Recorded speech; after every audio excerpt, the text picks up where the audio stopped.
It happens way too often. Good people are approached in a parking lot with an offer that's too good to be true. They say they can fix your dent for a low cash price while you shop. But unfortunately, the results are often not good. This is not professional dent repair.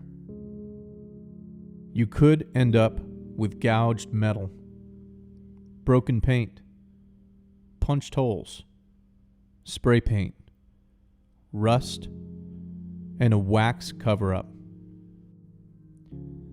Be sure not to let this happen to you by checking for the right qualities of a professional dent repair technician.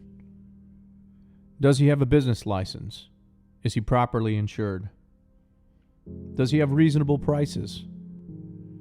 Can they offer proof of the quality of their work? Can you see before and after photos? Does he have good reviews on the internet? If you don't check for these things, your car could end up like one of these.